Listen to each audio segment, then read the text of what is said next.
Khalifa. ആകെ ഒരു പേടിയേ ഉള്ളൂ. ഇതിന്റെ ഡയറക്ടർ വൈശാഖാണ്. കാരണം പുള്ളി ഇതിനു മുമ്പ് ചെയ്ത പടം വേറെ റേഞ്ച് പടമായോണ്ട് ആകെയുള്ള പേടി അതാണ്. അതേതെന്നറിയാമോ? മോൺസ്റ്റർ ലാലേട്ടനെ വെച്ചിട്ട് ചെയ്ത സിനിമ. എന്തായാലും പൃഥ്വിരാജ് അഥവാ രാജുവേട്ടൻ പുള്ളിയുടെ ബർത്ത്ഡേ ആണ്. ഹാപ്പി ബർത്ത്ഡേ പറഞ്ഞേക്കാം. Happy birthday Prithviraj Sukumaran, pan Indian star of Mollywood. Ameer Ali എന്നാണ് ക്യാരക്ടറിന്റെ പേര്. ഇതിന്റെ ഒരു സ്വാഗ് നോക്ക്, ലുക്ക് അറ്റ്. കുറെ പേര് പൃഥ്വിരാജിന് സ്വാഗ് പറ്റൂല, പൃഥ്വിരാജ് ഔട്ടായി എന്നൊക്കെ പറയുന്നവര് ഇതൊന്ന് കണ്ടു നോക്കട്ടെ. ഇതൊന്ന് കണ്ടു നോക്ക്. ഈ അത്രേ പറയാനുള്ളൂ. എനിക്ക് ആകെ ഒരു പോരായ്മയായിട്ട് തോന്നിയത് മറ്റേ പുലിമുരുകൽ, വൈശാഖിന്റെ പുലിമുരുകൽ മറ്റേ മൂപ്പനില്ലേ, തള്ളു മൂപ്പനെ പോലത്തെ ഒരാളാണ് ഇതിൽ ഇന്ദ്രൻസ് ആയിട്ട് ചെയ്ത ക്യാരക്ടർ. പുള്ളി അതിൽ ചേരാത്തൊരു കട്ട താടിയും ഒരു ഹാജിയായിട്ടാണ്, പള്ളിയിൽ ഹാജിയായിട്ടാണ്, അങ്ങനത്തെ ഒരു ക്യാരക്ടറാണ് ഇതിന്റെ തുടക്കത്തിൽ കാണിക്കണേ.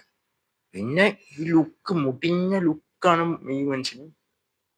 എനിക്ക് തോന്നുന്നു കുഞ്ഞുഞ്ഞ് ഫ്രം ഇൻ അനന്തർ യൂണിവേഴ്സ് എനിക്ക് പറയാൻ തോന്നി, കാരണം ബുൾഗൻ ലുക്കും. പക്ഷെ സ്വാഗിന്റെ കാര്യത്തിൽ ഞാൻ പറഞ്ഞു ആഡം ജോൺ. ആഡം ജോണിന്റെ സ്വാഗാണ് പുള്ളിയുള്ളത്. ആഡം ജോൺ എനിക്ക് അത്ര ദഹിക്കാത്തൊരു സിനിമയാണ്. അത്രയും സിനിമയാണ്. പിന്നെ ജിനു വി എബ്രഹാമിനാണ് സ്ക്രിപ്റ്റ് ചെയ്തിരിക്കുന്നത്. അതുകൊണ്ട് ചെറിയൊരു പ്രതീക്ഷയാണ്. പറഞ്ഞു ഇതുപോലത്തെ മാസ് സാധനങ്ങളൊക്കെ പുള്ളി നൈസായിട്ട് ചെയ്യുന്ന ഒരു ഡയറക്ടറാണ് ജിനു വി എബ്രഹാം. പിന്നെ പറയുകയാണെങ്കിൽ ഒരുപാട് കാര്യങ്ങളുണ്ട്. Edited by Shaman Chacko. Crew നോക്കുകയാണെങ്കിൽ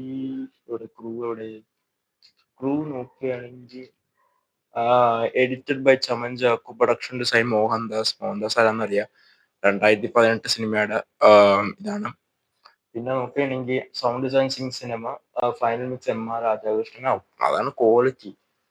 ബൈ മൂസിൻ ബലാരി, music compose by JX Bijoy. അതാണ് ഭയങ്കര പഞ്ചിയുള്ള മ്യൂസിക്. പിന്നെ ചില ഫ്രെയിംസ് ഒക്കെ നല്ല രസമുണ്ട്. മാർക്കോടെ സമയത്ത് ഉണ്ണിമൂന്നൻ എവിടെയോ പറഞ്ഞാൽ കേട്ടായിരുന്നു, പൃഥ്വിരാജ് ഒരു മാസ് പടം, ഒരു വയലന്റ് പടം ചെയ്തു. ഇതിന്റെ ചില സീനുകൾ മാർക്കോടെ ഇൻഫ്ലുവൻസ് ഉണ്ടോ എന്ന് സംശയമുണ്ട്. അല്ലെങ്കിൽ ചെയിൻസോ മാസക്കർ അല്ലെങ്കിൽ ചെയിൻസോ മാനൊക്കെ ആയിരിക്കും കാരണം ആ ഒരു ചെയിൻസോ ഉപയോഗിച്ചിട്ടുണ്ട്. പിന്നെ അത് ആരൊക്കെയോ കേട്ടെന്ന് തോന്നുന്നു, ഉണ്ണിമൂന്നൻ പറഞ്ഞു. അത് വൈശാഖമാണെന്ന് കേട്ടെന്ന് തോന്നുന്നു. എന്തായാലും പ്രതീക്ഷ ഉണ്ടോന്ന് വെച്ചാൽ നല്ല പ്രതീക്ഷയുണ്ട്. പിന്നെ ചില വിഷ്വൽസ് ഒക്കെ എനിക്ക് ഭയങ്കരമായിട്ട് ഇഷ്ടപ്പെട്ടു. പ്രത്യേകിച്ച് ഇതൊന്നും ലാസ്റ്റ് ഒരു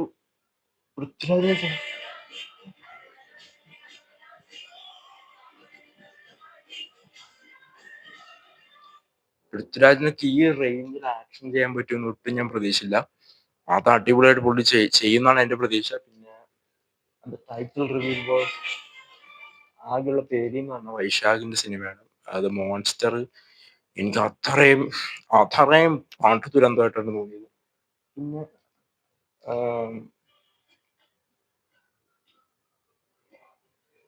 ഈ ഒരു ടൈറ്റിൽ റിവ്യൂൽ എനിക്ക് ഇഷ്ടപ്പെട്ടു. നല്ല ഒരു ഗോൾഡൻ ആക്ഷൻ, ഗോൾഡ് സ്മഗ്ലറാന്ന് തോന്നുന്നു പൃഥ്വിരാജ് സിനിമയ്ക്ക് ആമിർ അലി എന്ന ക്യാരക്ടർ.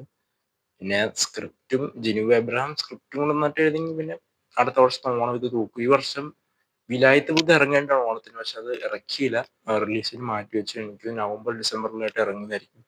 ഒരു കാര്യം പറയാം, ഡയസ്റേ സിനിമയ്ക്ക് AS പ്രണവ് മോഹൻലാലിന്റെ സിനിമയ്ക്ക് അതെന്താവോ എന്തോന്ന് എനിക്കറിയില്ല. എന്തായാലും വെയിറ്റിംഗ് ഫോർ ഡയസ്റേ. ഒക്ടോബർ 31 റിലീസ് ചെയ്യണേ. അപ്പോ ഇതിന്റെ ടീസർ എന്നൊക്കെ പറയും, ഗ്ലിംസ് എന്നാണ് ഇവര് കൊടുത്തേക്കുന്നത്. ഗ്ലിംസ് ഇല്ല, ഫുള്ള് ബർത്ത്ഡേ ഗ്ലിംസ് കൊടുത്തതാണ്. പക്ഷെ ടീസർ എന്ന് വേണമെങ്കിൽ പറയാം, അല്ലെങ്കിൽ ഒരു മിനി ട്രെയിലർ എന്ന് വേണമെങ്കിൽ പറയാം. ഒരുപാട് കാര്യങ്ങൾ പറയുന്നുണ്ട് ഈ ട്രെയിലറിൽ തന്നെ, ഈ ഗ്ലിംസിൽ തന്നെ. അപ്പോ എന്താ നിങ്ങൾക്ക് കണ്ടപ്പോ തോന്നി? എനിക്ക് മേക്കിംഗ് ടെക്നിക്കൽ സൈഡും കൊള്ളാം, പുള്ളിയുടെ സ്വാഗ് മാറി, ആക്ഷൻ സീക്വൻസ് പുള്ളി നൈസായിട്ട് ഈ ടീസർ തന്നെ കാണാൻ സാധിക്കുന്നുണ്ട്, അല്ലെങ്കിൽ ഗ്ലിംസ് തന്നെ കാണാൻ സാധിക്കുന്നുണ്ട്.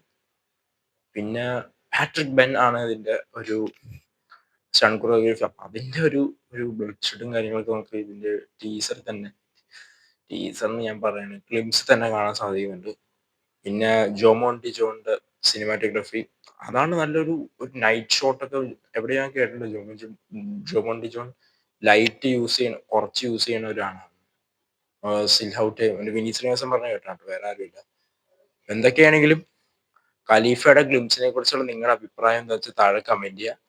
എനിക്ക് എന്തായാലും ഇഷ്ടപ്പെട്ടിട്ടുണ്ട്. അപ്പോൾ നിങ്ങളുടെ അഭിപ്രായം എന്താണെന്ന് വെച്ച് കഴിഞ്ഞാൽ ജെന്യുവൻ ആയിട്ട് വെറുതെ അവിടെ ഇവിടെ കണ്ടിട്ട് കോപ്പി പേസ്റ്റ് ചെയ്ത് പറയാതെ ജെന്യുവൻ ആയിട്ട് എന്താ തോന്നിയെന്ന് വെച്ചാൽ താഴെ കമന്റ് ചെയ്യുക.